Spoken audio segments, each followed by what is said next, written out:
The moment I placed the pendant on the great stone table, the entire hall went silent. Not the kind of silence that falls between words, the kind that swallows them whole, the kind that makes your pulse loud in your own ears and turns every breath into a confession. 43 wolves staring at me, a girl who had no business being in that hall at all, holding something that belonged to the most feared AlphaKing in the Northern Territories.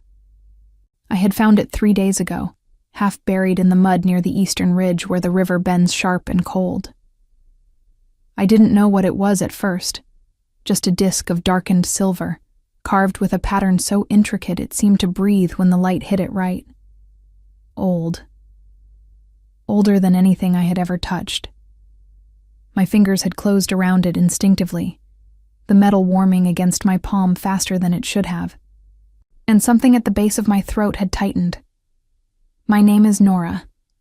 I am 23 years old, an Omega in the Greywood Pack, which is another way of saying I am no one important. I carry firewood. I help the healers mix remedies. I keep my eyes low and my footsteps quiet, because that is what the world has asked of me since I was old enough to understand what the word Omega truly meant in the hierarchy of our kind. It meant last, always last. The hall of Greywood's main lodge smelled of pine resin and tallow candles and the faint iron-edged musk of dominant wolves who hadn't been challenged in years. Stone walls rose on all sides, hung with faded banners I had only ever seen from the outside, pressing my face against the window glass on winter mornings when the council met, and the lodge glowed amber and warm. I had never been invited inside. Today, I had invited myself. Beta Calder had tried to stop me at the door. He was a wide man with a jaw like an anvil and a voice built for commands, and he had placed one heavy hand on the door frame and looked at me the way people look at something they've nearly stepped on. Omegas don't attend council meetings, girl. I know, I said. I'm not attending. I'm returning something. He hadn't moved. I had stood there with my spine straight and my chin level, the pendant wrapped in a cloth inside my cloak pocket, its warmth pressing against my ribs like a second heartbeat. I had rehearsed this moment for 3 nights, lying on my narrow cot, while the wind carved under the door, telling myself I would be calm. I was not calm, but I was there. Eventually, Calder stepped aside, not because he respected me, but because the pendant's silver edge had shifted the cloth slightly, and he caught a glimpse of the carving. His face changed. Something almost like fear moved behind his eyes. That had told me everything I needed to know about what I was carrying. Now I stood at the long table, and they all stared, and I kept my hands flat against the stone so no one would see them shake. The Council of Greywood was a ring of powerful wolves, Calder, Beta, and Enforcer. Seraphine, head healer, and the only woman in the room whose presence commanded silence on its own terms. A tall woman in her 50s with silver-threaded hair and dark, measuring eyes. Old Fen, who tracked territories and knew every border treaty signed in the last century, and 4-pack alphas from the surrounding regions, men who smelled of forest and old authority. At the head of the table, the chair was empty. That was the first strange thing. The chair where AlphaKing Orion was meant to sit stood empty and unclaimed, as though even furniture understood better than to occupy that space uninvited. The second strange thing was the map spread across the entire surface of the table, covered in markings I couldn't read. Territorial lines redrawn in red, routes circled, locations starred. Something had been happening in these lands. Something that had everyone in this room tense, in a way that went beyond the ordinary pressures of politics. Seraphine was the first to speak. "Where did you find it?" Her voice was low and careful. "Eastern Ridge," I said. "Near the river bend. It was in the mud, just below the surface. 3 days ago, at dawn." A sound ran around the room. Not quite words, more like a collective exhale that carried several different emotions at once. Fen pressed both his weathered hands flat on the table and stared at the pendant as though it might move. Calder's voice came from behind me. "You're certain it was there? No one handed it to you? No one from another pack?" I turned to face him. "I live alone in the Omega quarters on the northern edge of camp. I don't receive visitors." That was perhaps more honest than I had intended. A flicker of something. Not quite pity, but adjacent to it. Crossed Seraphine's face. She reached for the pendant, then stopped, her fingers hovering just above the cloth. "Only the king can touch it," Old Fen said quietly. "That's the law." "I've already touched it," I said. "For 3 days." The silence that followed was different from the first one. This silence had texture. It pressed against my skin and asked questions I didn't know how to answer. I wasn't sure what I had expected. Gratitude, perhaps, or at least a brisk dismissal, and maybe a token acknowledgement that I had done something decent. What I had not expected was the way Seraphine's gaze moved from the pendant to me, and then stayed there, studying me the way she studied unusual herbs brought in from unknown territories. "Sit down," she said finally. Sit down, Nora." The fact that she knew my name startled me more than anything else in that room. I pulled out the nearest chair, one meant for pack alphas, made of dark oak and carved with territorial symbols, and sat and folded my hands in my lap, and waited. Old Fen cleared his throat. "The king has been looking for this for 11 days. 11 days. I had found it 3 days ago, which meant it had been missing for 8 days before I pulled it from the mud. 8 days during which the Alpha King of the Northern Territories had been without whatever this pendant meant to him, and no one at this table had told me yet what that actually was. "What is it?" I asked. No one answered immediately. The candles on the iron chandelier above us guttered in a draft from somewhere, throwing shadows that moved like living things across the stone walls. Then the main door opened. Not slowly. Not politely. It opened the way storms arrive. All at once, with the full weight of inevitability behind it. He was exactly what the stories had made him.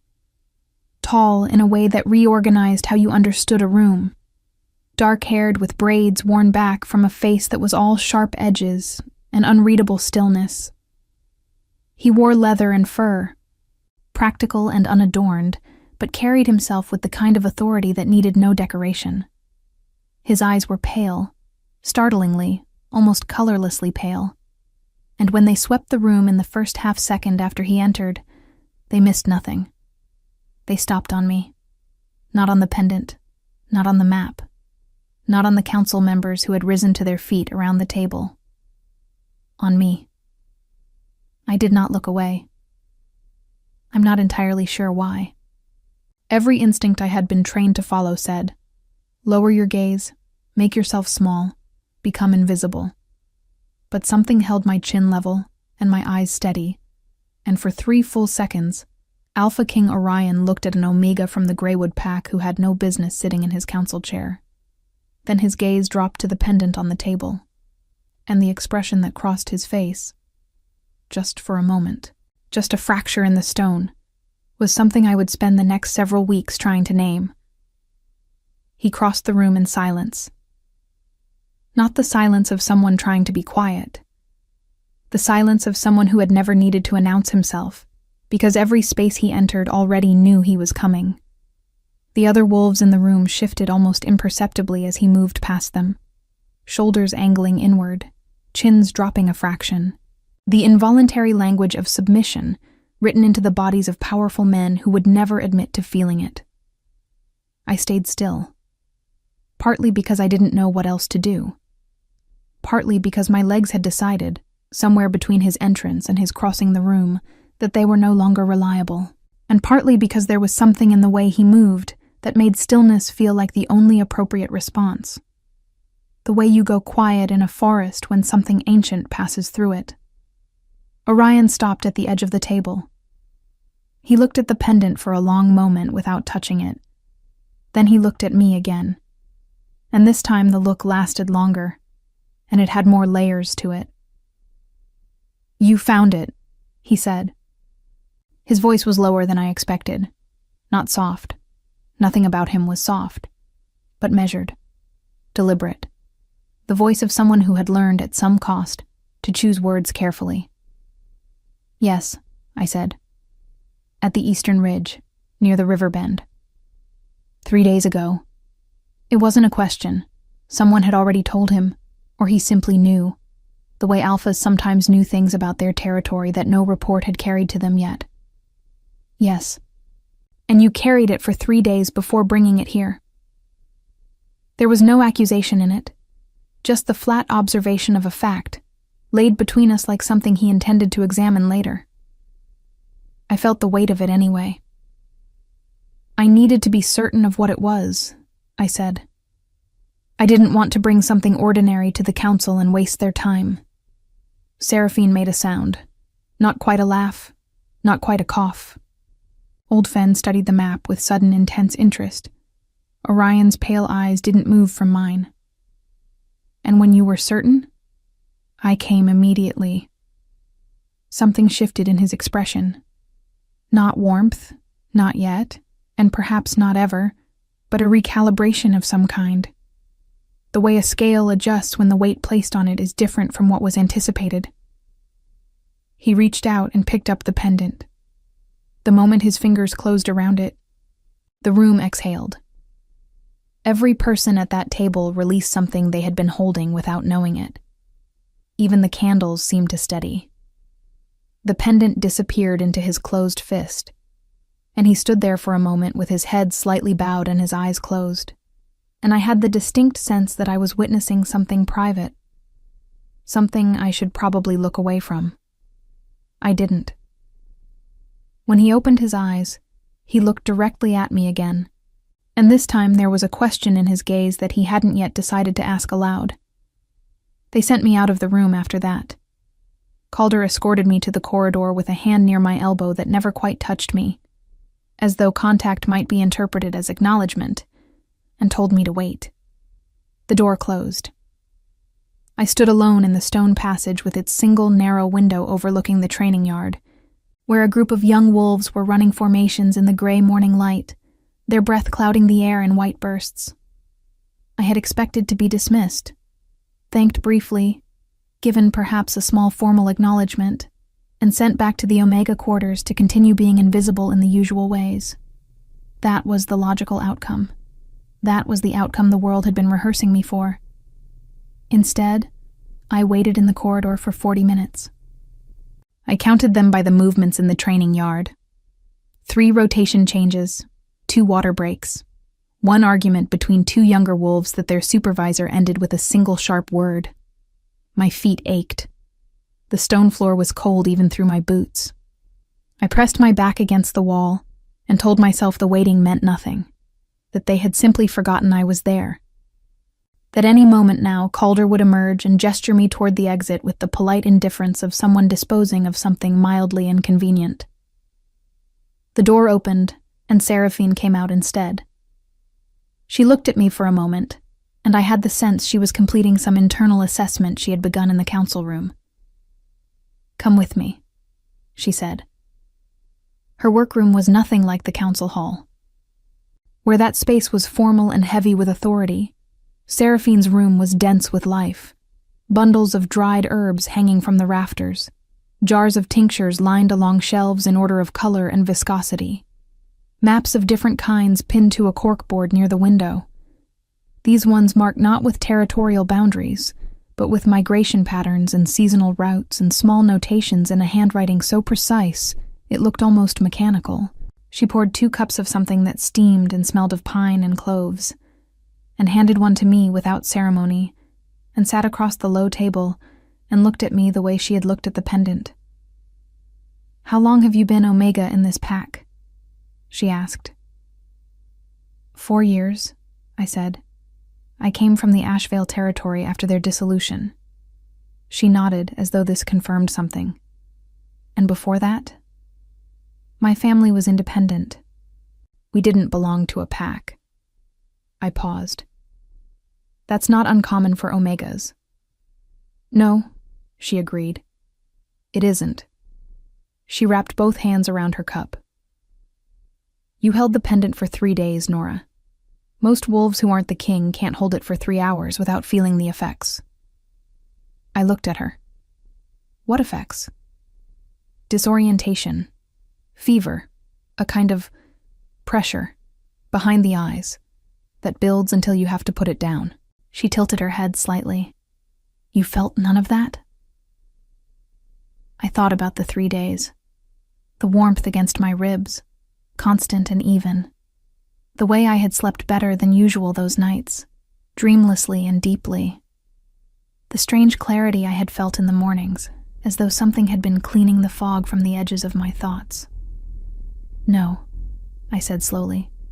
None of that. Seraphine set her cup down. The pendant is a binding object. It was made for the AlphaKing's line, specifically to respond to the blood and the will of whoever carries that lineage. For anyone outside that line to hold it comfortably, for days without consequence. She stopped. It isn't supposed to be possible. I sat with that for a moment. I'm an Omega from a dissolved pack, I said. I carry firewood and mix healing remedies. I know what you do here. She said it without unkindness. I also know that isn't all you are. She picked her cup up again. The king has asked to speak with you, this afternoon in the main study. I told him I would prepare you. Prepare me for what? She smiled, and it was a complicated smile, layered with things I couldn't fully read. For the fact that your life is about to become considerably more complicated. I walked back to the Omega quarters in a state somewhere between numb and alert. The kind of suspended clarity that arrives after a shock has passed through the body, and the mind is still deciding what to feel about it. The morning had turned overcast, the sky pressing low and pale over the lodge rooftops, and the smell of coming rain moved through the camp in slow, rolling waves. My quarters were a single room at the northern edge of the residential block. Practical, sparse, mine. A narrow bed, a trunk for clothing, a small shelf where I kept 3 books I had traded work for over the years, and a window that looked out over the tree line into the dark beginning of the forest. I had always found the view steadying. The forest didn't care about hierarchy. The forest simply was. I sat on the edge of my bed and pressed my palm flat against my knee and breathed. The pendant had felt like a heartbeat. For 3 days it had felt like a second heartbeat. Calm and steady, just beneath the surface of my own.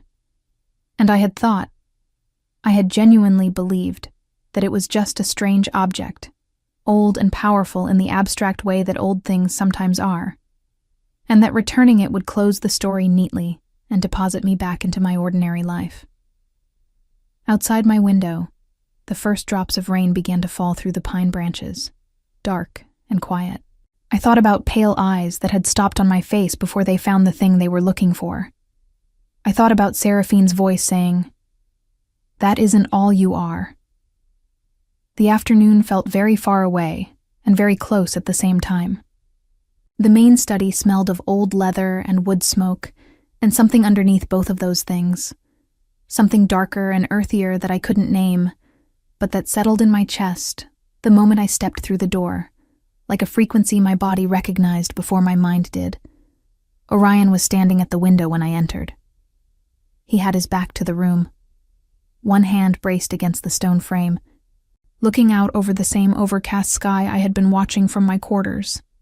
From this angle, with the gray light falling across his shoulders and the dark braids loose against his neck, he looked less like the figure from the stories, the undefeated king, the Northern Terror, the wolf no Alpha had challenged twice, and more like someone who had been standing at windows for a very long time, looking at things that weren't quite there anymore.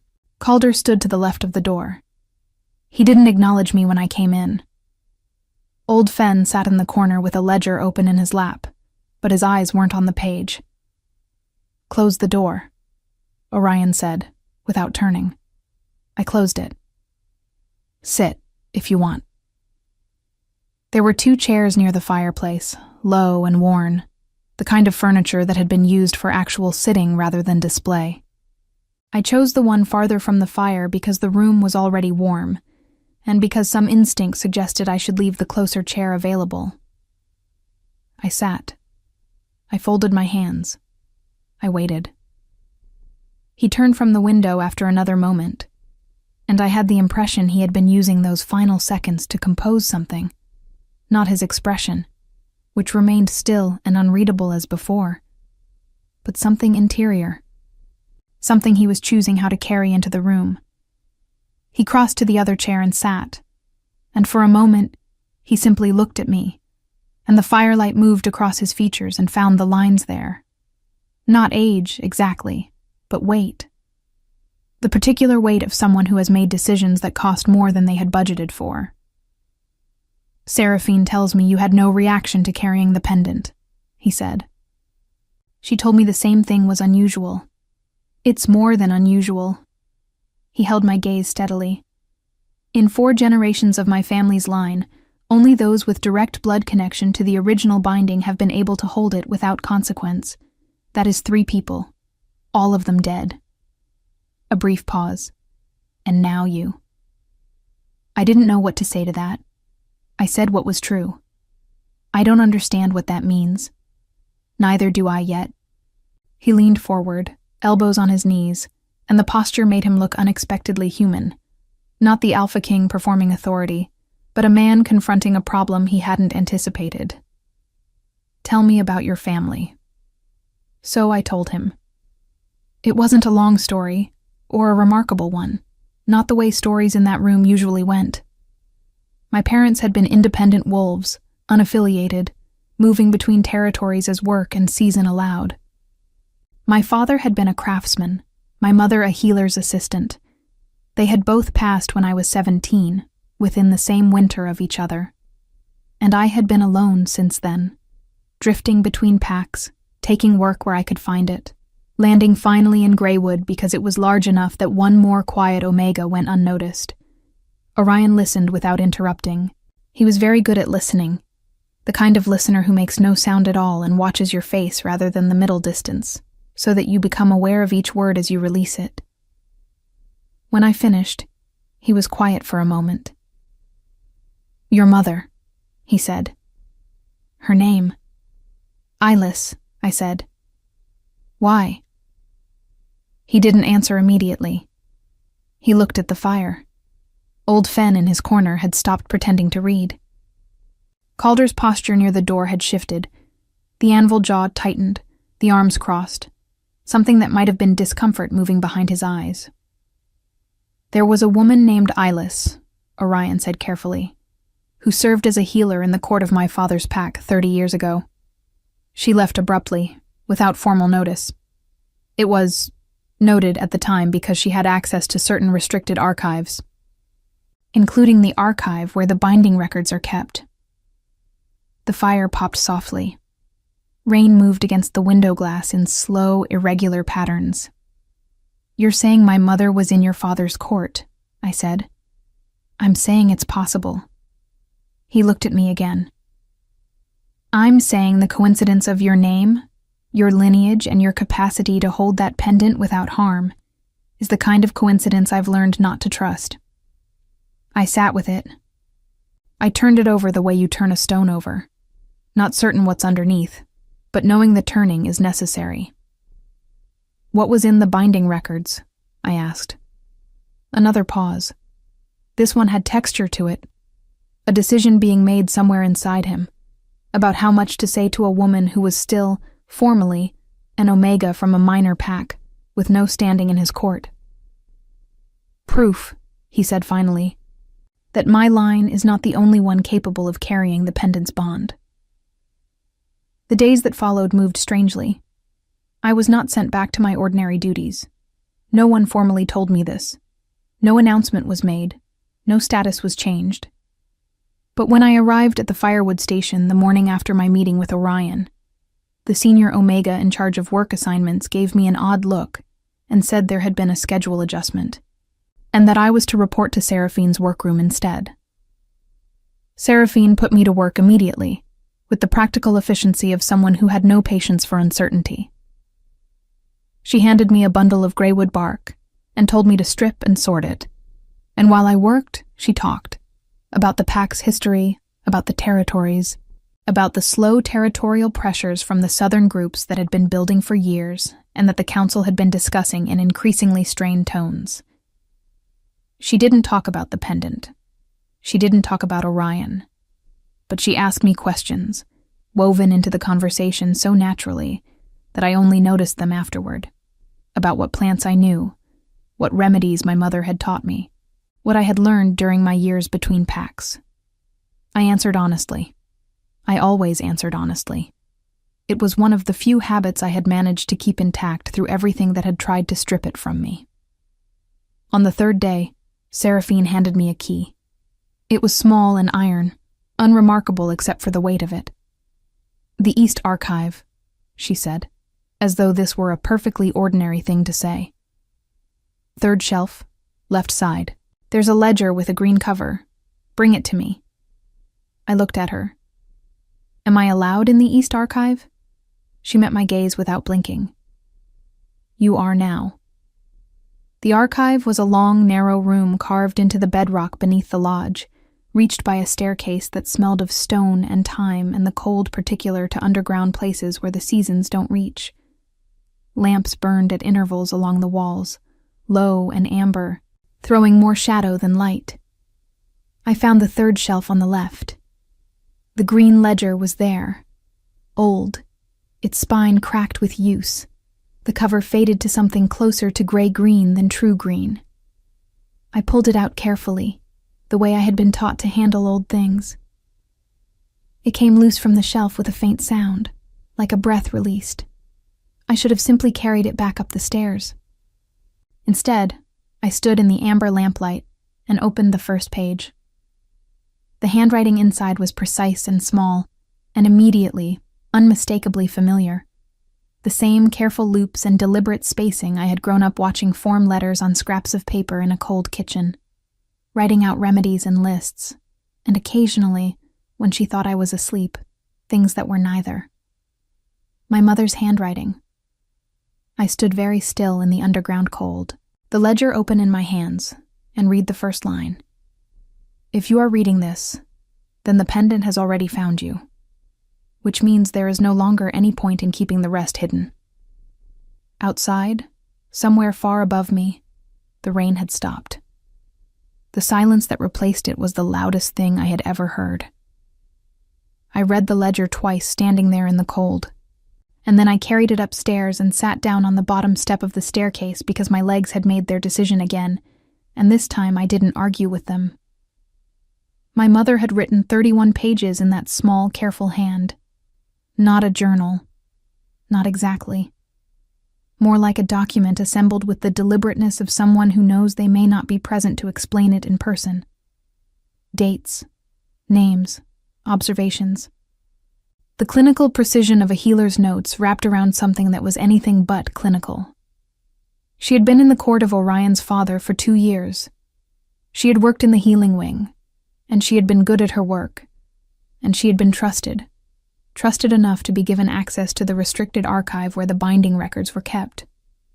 She had read those records, all of them, and what she had found there had frightened her enough to leave without saying goodbye to anyone. The binding, she had written, was not a simple royal artifact. It was older than the current king's line by several generations, old enough that the original maker's name had been worn off the record through recopying. What remained was this. The pendant had been created as a peace object, a bridge between two lines that had been in conflict for so long that the conflict itself had become structural, woven into the way both lines understood themselves. The binding was meant to be held by both, not one or the other. 2 people, 2 bloodlines. The pendant would recognize them both, respond to them both, and the holding of it together was supposed to seal something that words and treaties had failed to seal for generations. But somewhere in the intervening years, the second bloodline had been declared extinct. My mother had not believed this. "I have seen the secondary record," she had written, the one kept separately from the main archive, The one that was meant to be destroyed but wasn't, because the archivist at the time was too careful and perhaps too honest to burn something true just because it was inconvenient. The second line did not end. It dispersed. It went quiet. It learned, as subordinated things often do, to survive by becoming invisible. I read that line 3 times. Becoming invisible. I thought about 4 years of carrying firewood. I thought about lowered eyes and quiet footsteps, and the particular skill of moving through spaces without being remembered. I thought about how thoroughly I had learned it, how it had felt at times, less like survival and more like disappearance. I stood up. I carried the ledger to Seraphine. She was waiting for me. Not with surprise, with the particular stillness of someone who has been waiting and knows the waiting is almost over. She took the ledger from my hands and set it on the table between us, and looked at it for a moment before she looked at me. "You read it," she said. "Yes." "All of it?" "All of it." She nodded slowly. "How do you feel?" It was such a simple question for such a complicated answer. I sat down across from her and pressed my hands flat on my thighs and thought about it honestly. Because she deserved honesty, and because I was tired. Suddenly, bone-deeply tired, of answers that weren't quite true. "Like something I built very carefully is coming apart," I said. "And I'm not sure yet whether what's underneath it is better or worse." Seraphine was quiet for a moment. Then, "Your mother came to me before she left. Not to tell me everything. She was too careful for that. But she left something with me. A sealed letter, with instructions that it was only to be opened if someone from her line arrived at this pack carrying the pendant without harm." She reached into the inner pocket of her coat and placed a small envelope on the table. Folded paper, sealed with plain wax, the seal unbroken. My name was written on the front, not in Seraphine's hand, in my mother's. I stared at it for a long time. The fire crackled softly. Somewhere in the lodge above us, voices moved through the corridors, the ordinary sounds of the pack's daily life continuing without pause or ceremony, indifferent to the fact that the floor of my world was rearranging itself. I picked up the envelope and broke the seal. The letter inside was short, 7 lines. My mother had always believed that the most important things could be said briefly, and that anything longer was usually fear padding itself out. "Nora, if you are reading this, you found your way to where you were always going to end up. I am sorry I couldn't tell you sooner. I am sorry for a great many things, most of which I hope you will eventually understand. The pendant will have already told you more than I can put in words. Trust what it made you feel, not what the world told you to feel about yourself. You were never last. You were never invisible. You were kept safe, and there is a difference. The king's line and ours were never meant to be in opposition. Remember that, when it matters. It will matter soon. Your mother." I folded the letter. I put it in my pocket. I kept my face very still. Orion found me that evening at the tree line. I hadn't planned to be there. I had simply walked until the lodge noise faded and the forest smell replaced it. Pine and cold earth and the faint mineral sharpness of the river somewhere below the ridge. The light was going, the sky turning the deep, uneven blue of early night. The first stars appearing above the canopy in 1s and 2s. I heard him before I saw him. Not footsteps. He moved too quietly for that. More a shift in the air, a change in the density of the silence, the way the forest adjusted its breathing around something large and deliberate moving through it. He came to stand beside me. Not close, a respectful distance, the width of a conversation rather than a confidence. He looked at the tree line the way I was looking at it, and for a moment neither of us spoke, and the evening settled around us like a third presence. "Seraphine told me you read the ledger," he said. "She also gave me a letter my mother left." A pause. "I didn't know about the letter." "I know," I could tell. He turned to look at me then, and in the low blue light, his pale eyes were almost silver, and the expression in them was something I hadn't seen on his face before. Not the measured authority, not the recalibration, not the careful choosing of words. Something rawer. Something that had been sitting behind all of those things waiting for an opening. "I owe you an explanation," he said. "You owe me nothing," I said. "You didn't know. Neither did I." "That's not the point." His voice had dropped. Not in volume, but in register. Something that made it feel like it was meant for this space rather than the council hall. For 11 days, the pendant was missing. 11 days during which every decision I made felt unmoored. Like navigating without a fixed point. He paused. I didn't understand why until today. I looked at him. Why? He looked back at me steadily. Because the binding isn't meant to function with only one half. The words settled between us with the particular weight of things that are both simple and enormous. The kind of statement that rearranges the air around it when spoken aloud for the first time. I thought about the warmth of the pendant against my ribs. The second heartbeat, calm and steady, for 3 days. I thought about my mother's words. They were never meant to be in opposition. "I'm an Omega from a dissolved pack," I said, not in argument, but because it felt important to say it plainly, to let it exist in the same sentence as everything else. "I know what you are here," he said. "That isn't what I'm talking about." The forest was very quiet around us. Above the canopy, the stars were multiplying, cold and clear and indifferent to what happened below them. "What do you need from me?" I asked. He was quiet for a long moment. When he spoke, the careful measuring was still there, but something underneath it had shifted. A wall that had been solid beginning to acknowledge, at least, that it was also a door. "Right now?" he said. "Nothing. I need you to know what you are. The rest comes after that." I looked back at the tree line. The dark between the pines was soft and familiar. I had looked at it for 4 years from my narrow window and found it steadying, because the forest didn't care about hierarchy. I was beginning to understand that maybe I had been reading it wrong. Maybe the forest hadn't been indifferent to me. Maybe it had been waiting. 3 weeks passed before the council challenged it openly. I had expected it sooner. The pack's social architecture was precise and load-bearing. Every role, every rank, every person's placement within the structure served a function.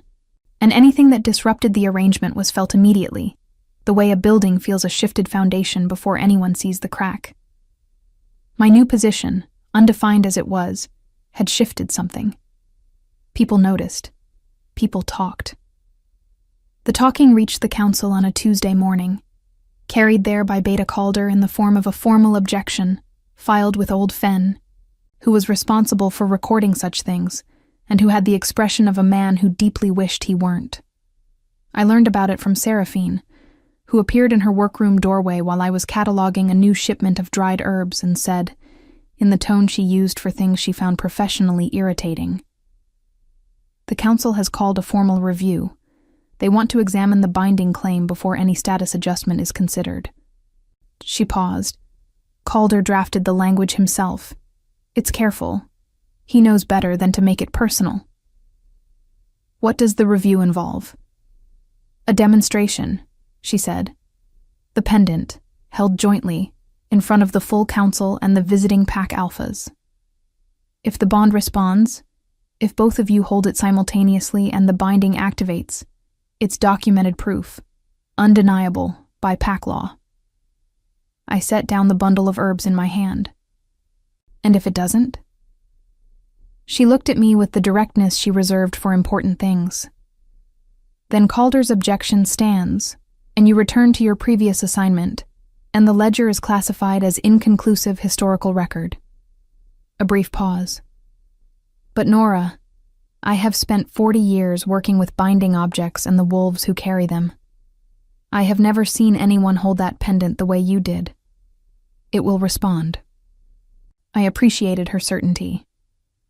I wished some of it would cross the room and settle in my chest, where a cold and insistent doubt had been living since the night at the tree line. Orion came to Seraphine's workroom that evening. He knocked, which Seraphine later told me he had never done before in the 12 years she had been in this pack, because AlphaKings did not generally knock on doors in their own territory. She said it with the particular satisfaction of someone filing evidence.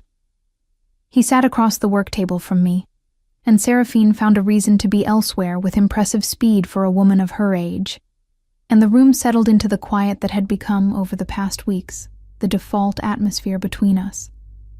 Not uncomfortable, not easy, but honest in a way that most silences weren't. "You heard about the review," he said. "This morning. Are you afraid?" I considered the question without deflecting it. Of the demonstration failing? No. Of what it means if it doesn't fail? I looked at him. More than I expected to be. Something moved in his expression. Not surprise, but recognition. The look of someone hearing their own internal weather described accurately by someone else. "I was 26 when I took the AlphaKing's position," he said. It came out without preamble, which was unusual for him. My father had held it for 30 years before me, and he was very good at it, very certain. He never appeared to doubt a decision once it was made. He looked at the pendant where it lay on the table between us, because Seraphine had asked to examine it that afternoon, and he had left it here when he came. I spent the first 3 years waiting to feel certain the way he did. It never came. Eventually, I understood that the certainty I was watching had been performance. A very good performance, by a man who was also underneath it, finding his way through the dark. He picked up the pendant. The silver caught the lamplight, and the carved pattern moved through it in shifting lines. "The bond isn't a diminishment," he said quietly. "That's what I need you to understand before tomorrow. Whatever the council believes, whatever the politics of it become, the original binding was made by two people who understood that strength held alone eventually becomes rigidity. That flexibility requires partnership." He set the pendant down again. My line forgot that. We turned the pendant into a symbol of singular authority, and we lost what it was actually for. I looked at him across the table and thought about my mother's words. They were never meant to be in opposition, and thought about 4 years of making myself invisible, and thought about the steady warmth of the pendant against my ribs for 3 days, and the clarity of those mornings. "I'm still an Omega in this pack," I said. "Whatever the binding says, that's still what the structure says." "The structure," he said, "is a thing built by people. It can be rebuilt by people." He met my gaze directly. "If you're willing." The lamp between us burned steadily. Outside the workroom window, the night camp sounds drifted in softly. Voices, a distant fire, the particular quiet rhythm of a large group of people settling toward sleep. My people, by 4 years of proximity, if not by formal belonging. People I had carried firewood for, whose remedies I had mixed, whose names I knew even when they didn't know mine. "Yes," I said. "I'm willing." The morning of the review arrived gray and sharp-edged, a cold front having moved in overnight and stripped the last softness from the autumn air. The full council assembled in the great hall. The visiting pack alphas were there, 6 of them now, a 7th having arrived 2 days prior from the Western Territories, drawn by the news that something unusual was occurring at Greywood. Calder stood at the head of the table with the formal objection document in hand, his expression professionally neutral in the way of someone who has prepared carefully for a confrontation they expect to win.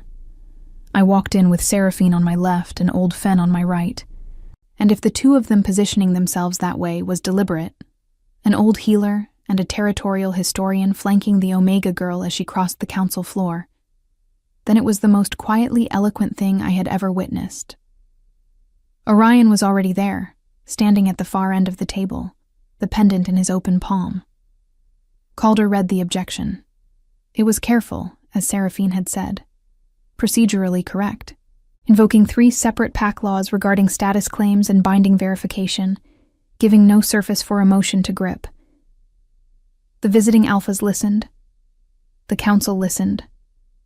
I stood in the center of the hall and listened, and kept my breathing even, and did not look at my hands. When Calder finished, Orion spoke.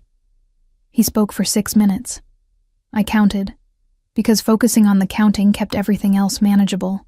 He laid out the history, the ledger, the letter, the archive records, the unbroken secondary bloodline that my mother had documented, and that his own family's archivist had, in one careful act of honesty decades ago, preserved instead of destroyed. He spoke without theater, without the performance of authority, just the flat, clean presentation of evidence by a man who had clearly decided that the most powerful thing he could do in that room was simply tell the truth. Then he held out the pendant toward me. I crossed the floor. The room was very quiet. I was aware of every face, Calder's careful neutrality, Seraphine's steady calm, Old Fenn's attentive stillness, the visiting alphas leaning slightly forward with the focused attention of people witnessing something they hadn't expected to see today. I reached out and placed my hand over Orion's and closed my fingers around the pendant beside his. The warmth was immediate and enormous, not painful, not overwhelming, but total. The way a sound fills a room when it's exactly the right frequency for the space. It moved from the pendant through my palm and up my arm and spread across my chest, and I felt it meet something there that had always been present but unnamed, the way you feel a wind from a direction you'd stopped expecting. Old Fenn made a sound, a quiet sound, but in that silence, it was very clear. The carving on the pendant's face was glowing. A soft amber gold light, subtle but unmistakable, tracing the pattern's lines with the slow, even pulse of something that had been waiting to be completed. Calder looked at it for a long moment. Then he set his objection document face down on the table. It was not a dramatic gesture. It was simply a man adjusting his position when the ground has demonstrably shifted, and doing it with more grace than I had expected from him. I found, in that moment, something almost like respect for him, for the willingness to let the evidence be the last word. What followed wasn't a ceremony. There was no formal investiture, no public declaration, no moment designed for remembrance. Instead, there was a week of quiet work.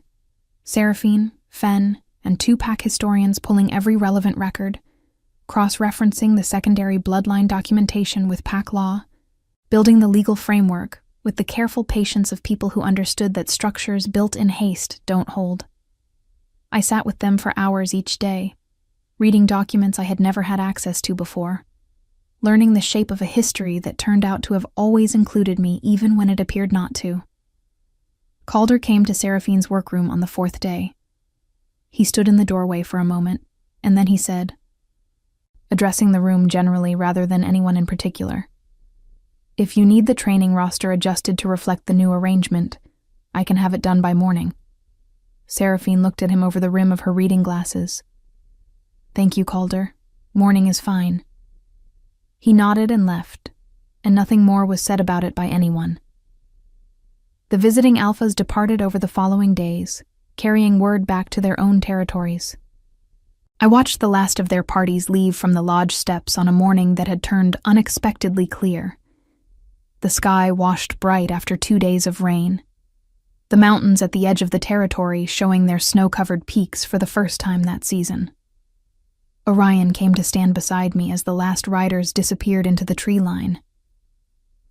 "The southern territories will push back," he said, "when the word reaches them fully. They've been working toward a fractured north for years, and a confirmed binding changes their calculations significantly." "I know," I said. Seraphine briefed me. He looked at me. "You're not afraid of it." I didn't say that. I kept watching the tree line where the riders had gone. I said I know. Knowing and fearing aren't the same thing, and fearing something doesn't mean you can't walk toward it. A pause, then quietly, no, it doesn't. We stood there for a moment in the cold, clear morning, the pack moving behind us through its daily rhythms. Voices and footsteps, and the distant metallic sound of the training yard. All of it familiar now in a way that had shifted from the familiarity of invisibility to something else. Something I was still finding words for. Spring came. The southern pressure came with it. As predicted, 2 formal territorial challenges filed through proper channels, both answered by Greywood's counsel with documentation so thorough that the challenges dissolved without escalating further.